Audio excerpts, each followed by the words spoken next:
So if you can't even do a single pull-up and your goal is to hit your first pull-up, one of my favorite and go-to exercises is actually the negative pull-up.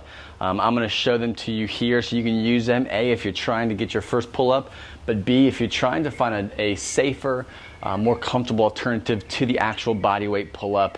You can do these negative pull-ups and it's a lot better for your lower back in the long run. And when it comes to just the fear avoidance, now I'm not saying that pull-ups are actually going to hurt your back. Pull-ups don't do damage to your back. I'm talking about sensitivity. So if you have a fear of doing certain things or certain exercises that you do cause stiffness, pain, discomfort, that's what we're trying to modify. We're not modifying a dangerous exercise. We're modifying it so that it'll fit you specifically better. So you can play around with the angles, play around with the different modifications to the actual exercise and find one that fits perfectly for you. So some of the cues you're going to hear me talk about today in this exercise could help you when it comes to just adjusting a few things and making some things work. So let's jump in. So when it comes to the negative pull-up, what I try to focus heavily on is just the body position when you're doing it. So oftentimes we get scared or we get tired or exhausted and we kind of like, we try to compensate just to kind of keep ourselves up and start using other muscles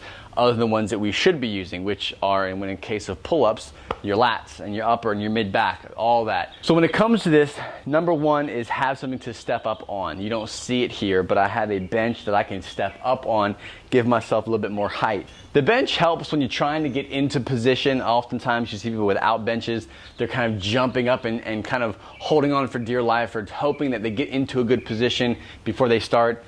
Just take all that out. Don't worry about that. Get a bench, get a box, get a chair, jump up on that, get into position first, then go weight bearing, and then lower yourself nice and slow. So I'll show you here. I'm gonna do a wide grip pull-up or negative pull-up.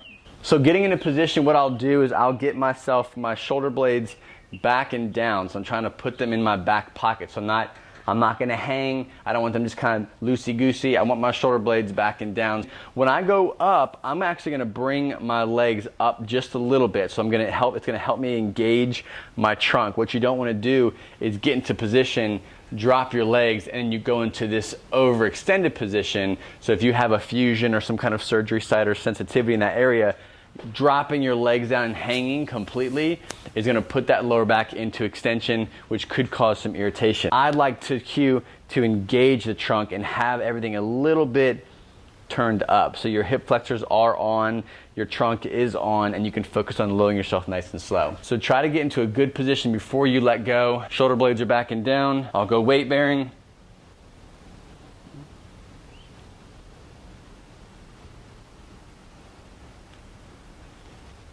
And I'll come down nice and slow. The key at the bottom here, what you don't want to do is relax those shoulders so you're allowing yourself to slam into the base of the bottom of that shoulder joint or allow your shoulder blades to completely wing out. You want to keep them nice and stable the whole time. It's just going to build stability in the shoulder and kind of give you some good practice with getting into a good position and keeping it there. So again, get into a good position. Shoulder blades are back and down. Trunk is on. I'm going to get ready to lift off, nice and slow, come down nice and slow. At the bottom, before my shoulder blades open up, I'm going to go with my feet down.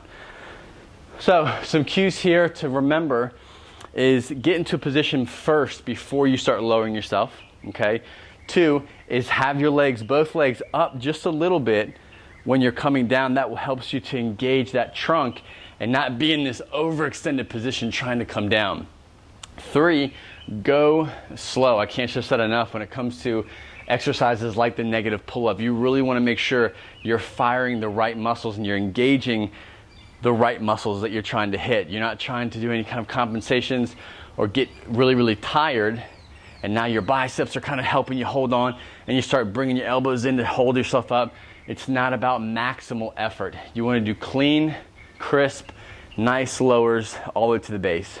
Another thing that really helps when it comes to keeping the right muscles engaged is once you're in front of the bar, so the bar's here, once you're here and you start to go down, as soon as your forehead, and I got a big forehead, so I got to clear a lot of space, but once I clear my forehead, I'm actually going to go from this position to this position. So I'll bring myself through So now the bar's on top of my head, and then I'll continue to lower down until I get to the base of that exercise. So try it out. You can change your grips a little bit to fit you better, but ultimately follow those cues and you should be good to go.